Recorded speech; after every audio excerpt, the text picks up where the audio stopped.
Okay, hi people. It's been a while. I hope you have been good. I hope that you're doing well. Now, Seasons of Mastery is approaching. It's something like 2 weeks as of this video's making, and I'm planning on making a whole bunch of videos looking at some of the more popular farms and grinds and AoE stuff and whatnot that we used to do in Classic and see if they're still around in Seasons of Mastery. Because there have been a lot of changes. For example, mage boosting, like Marudan and all of that, I think that's essentially completely gone from Seasons of Mastery. There will not be anything like it and this time around. And Blizzard have made a bunch of changes to Zul'farrak as well, partly because they want to avoid mages boosting it for experience to other players, but also because I think that they think it's an overpowered leveling method, and it kind of was. I mean, if you were good at this, you could probably get 180,000 experience per hour if you were peaking it, and that is insane at like level 44. So they have made a bunch of changes, and we're gonna go through, well, all of the ones that I've found at least, how you can counter them, and talk about how good this farm could potentially still be. But with all that said, we're gonna jump inside the instance and start looking at the first changes that they made. So one of the major changes that they made, which is kinda sneaky, and I think that actually shows that Blizzard don't really want people to use this farm at all, is that the reset spots are no longer line of sight. Mobs can't get to you, but they can still shoot you with ranged attacks. So we're gonna get to the first reset spot right here, which is the one that everyone uses always, and we're gonna sneak in. And let's see, I don't think we have a ranged mob, it's not close enough, but let's perhaps do like this. So normally this would be line of sight, and this mob wouldn't be able to attack me, but as you can see, it can attack me.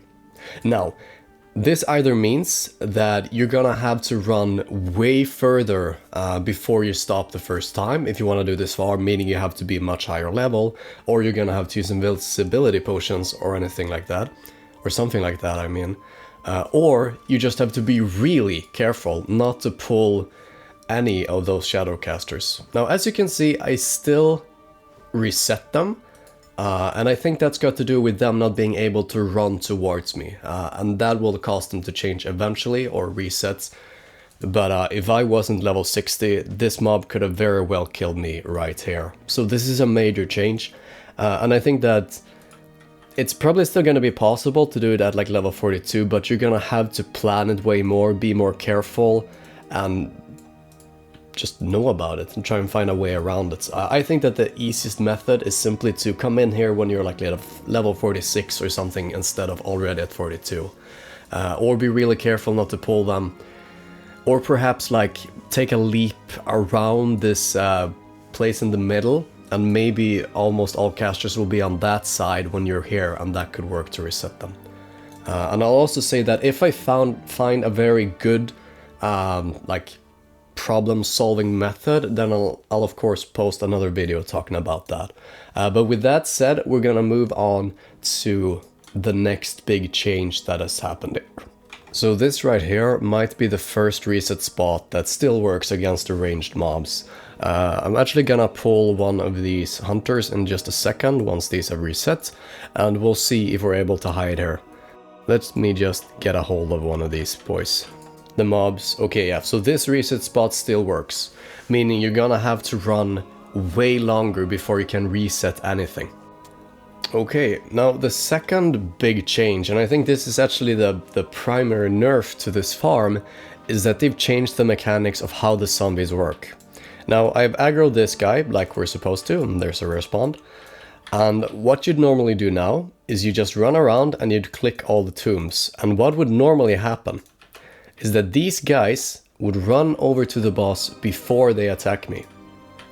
So they would run, let's see, let's just use the map quick. They would run all the way back there to the little sanctum, and then they'd go for me. And that would normally buy you enough time to open all the tombs. But this is not the case anymore. And this is gonna make it way harder to open all the tombs. Because normally you just run, open all these, then you reset there, and then you run, open all these, reset over there, open the last ones, and then you start the killing. That is not possible anymore. So something that used to take a minute is now gonna take way longer. Now, what you could do potentially is, excuse me, I just got a cough. Potentially, if you have shields or anything, you just open a few tombs and then you go to the reset spot so that you don't die. I don't think that's a good method at all, because, well, if you get dazed, you're pretty much screwed. This is a method primarily like only possible to some classes, and it is risky. Dying here is gonna be annoying, as it's not gonna be as easy getting here. So what I actually think might just be the simplest method, and in the long run probably the best one, as it makes it basically impossible to die. Let me just get up here. There we have him, and on TIMI1, if you look at the graves now, we can see 1, 2, 3, 4, 5, 6 are open. We're gonna aggro him. There we go. There, a tomb just opened. Now, I don't think... I'm actually a bit uncertain about this, because it used to be that the longer you were in combat, the more tombs opened. But I'm not sure if that is still the case. We can actually try that, just stay in combat. So we had 6 there. Okay, I just left and re-entered combat, and another one opened, so maybe that wasn't the best testing. But anyway, the fastest method that I found that is a safe way of doing this is essentially to just aggro him, and then go back here, hide, and once he's reset, we go out and aggro him again. So we have a total of 7 now. We aggro him. Nothing opened over there, something opened over there. Now this is gonna take like potentially 10 minutes or something to open all the tombs. It's not a super long time, but it's still 10 times longer than it used to be. I still think that this experience farm is actually gonna be the best way to level as soon as you can do it, for all the classes that can do it. And I think that so far I've seen videos of warlocks, paladins, hunters, shamans, and obviously mages do this. It might be possible for more classes, maybe priests.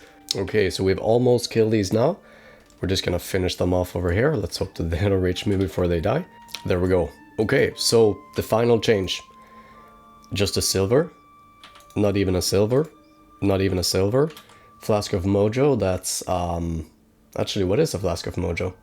That one is actually not entirely worthless. Only almost. Troll Sweat, basically worthless. So as you can see, on average... That's kind of weird, actually. No, wait, there we go. It was just a lag or a delay. As you can see, they don't drop any greens or any blues or any grays or any purple anymore. The silver is heavily nerfed, and essentially there's no point in looting these things anymore. So that's the final nerf. Like normally you could get a decent amount of gold. Like maybe if you did this for 8th level, you'd add 200 more gold, 150 more gold when you've done this. But now that is gone. So the big change is partially it's gonna be way longer runs. I can imagine a run taking like 20 minutes on average now with this method of opening the tombs instead of, let's say, 10-12 minutes, which you could do a run in if you were fast. It's gonna be more difficult making your way to the graveyard. Either you just do it at a later level, or you have to be more careful with how you, let's say, kite the mobs, or maybe you'll have to use invisibility potions. And I think overall all of these changes are made because Blizzard don't want people to level solo inside dungeons. They want you to be out in the open world or inside a dungeon but with a group. Now I have one final potential solution for the tomb opening. So the issue is that they aggro you straight away, right? But what if you had a healer with you? So maybe you have a priest or a druid or whatever who stands here, and it's just spamming like the fastest heal they have. They can use rank 1 as long as they do some healing on you, and that should give them the threats and aggro of the zombies straight away. And then they can just go to a reset spot, maybe juggle them, you know, just for a short period of time. And because you're constantly healed, it doesn't matter that you take a few hits here and there, because you just take like at most 2 hits per tomb you open. And that way, it should be possible to open way more tombs faster. Most people are probably still gonna do this if they can, but maybe not until like level 46 or something, potentially. Or at least 44 instead of going here already at level 42. And it's not gonna be as good as it was last time, but I have a hard time seeing that this would still not be the best experience available from let's say 44 to 50 or something. But anyway, this was all for this video. Like I said, if I find any better workarounds than I currently have for the new problems, I'm absolutely gonna post a video. I'm also gonna talk about a whole bunch of other gold farms that are gonna be probably very good to know about in phase 1 of Seasons of Mastery. I have one right now that's like 50-60 raw gold per hour, phase 1. Basically every ranged class can do this, including healers, but I might delay releasing that shortly because I'm genuinely afraid that if I release it now, Blizzard are gonna change it before launch, so stick around for that one. Have some patience with me.